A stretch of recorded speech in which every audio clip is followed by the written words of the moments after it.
Hey guys, and welcome back to my channel. So today I have a really interesting topic. 1 minute, I need to straighten this out. Today I wanted to talk to you about the topic of the shadow and shadow work and its importance. But not only its importance, but the importance of keeping our shadow work and light work in balance. Now, the reason why I say this is because oftentimes spirituality has a beautiful light-giving energy, and we're always emphasizing the light, and we want to live in the light, and if anything comes at us that's a little bit darker in energy, we kind of repel it. And what I want to make sure here in this video is to check in with yourself and see if you ever do that. Check in with your life and see if you overemphasize the light at times when the reality is that you need to be looking into your shadow. And one really good way to balance that out, or before I say that, the other spectrum, so we can be obsessed with the light, but we can also be obsessed with the dark. And we can become obsessed with constantly trying to dig out our past and forcibly bringing things up. But to constantly be in that darkness is also a no-no. So one way that you can make sure that you're keeping it balanced is allowing the shadow work to happen naturally. And so the reason why I say this is because we will naturally be triggered. And these triggers happen or can happen on a daily basis. And the more attuned you are to your personal energy, when you get a reaction, it'll hit you and you'll be aware of it. And you can take that time actually to find a moment after or as it's occurring, as this trigger is occurring, to sit in meditation. And what you want to do is you just want to find a comfortable seat, a safe space where you can release emotions if they come up. But you just want to sit in that emotion and feel it. And oftentimes what will happen is you'll notice that our emotions are layered as well. And so it might start off as anger, and then you'll notice subtleties of sadness, underlingering, and hurt, and all these things can come up. And it's really important to just let those things come up and to experience the emotions and to release them out and to allow yourself to feel them, because if you don't, then you're just suppressing it and suppressing it and suppressing it, and eventually that energy can become really, really dense inside the physical body and can cause issues in your physical body and physical reality. And so dealing with emotions as they arise is key. And there are also they can become little keys to unlocking past memories, and they can become keys to reconnecting to your inner child. Now, inner child work is often really associated with shadow work, because you'll realize as you're doing this work that oftentimes some of our darkest and deepest wounds have happened when we were children and didn't have the means to deal with it then, and we suppressed it, and that can cause like a mark on our soul and our hearts. And so as we become adults, maybe that memory is gone, the memory of the initial wound is gone, but the trigger is still happening like clockwork.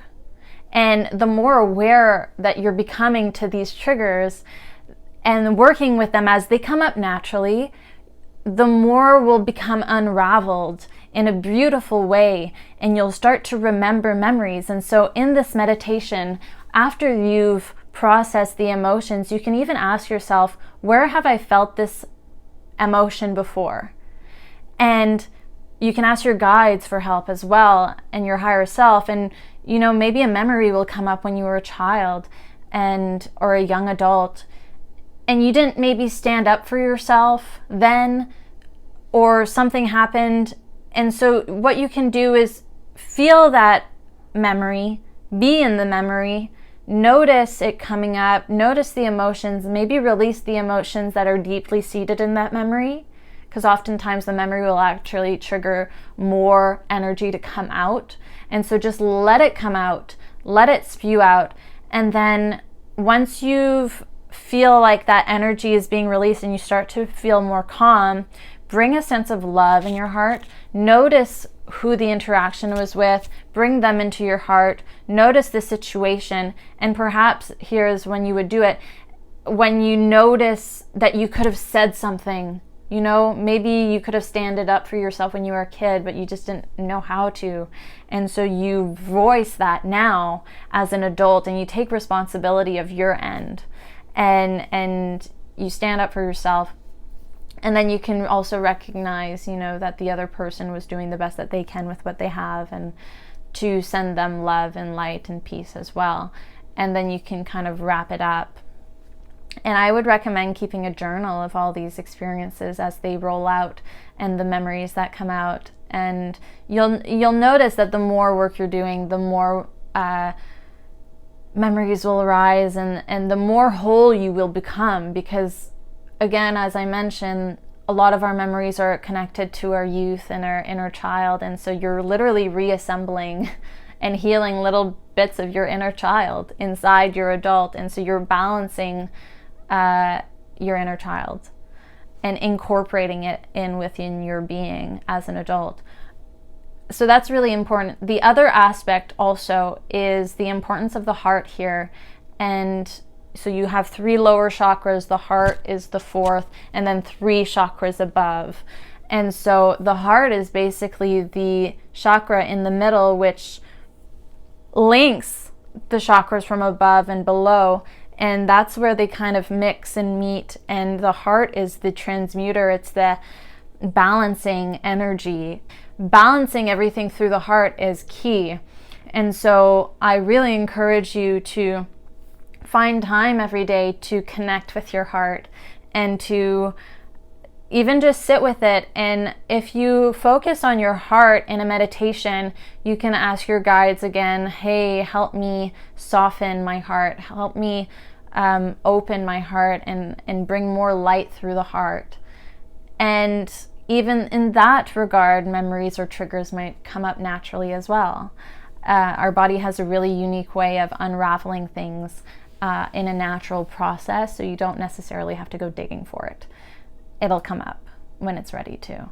But you just have to be present enough to realize that you're having a trigger, and to not necessarily look away or postpone healing.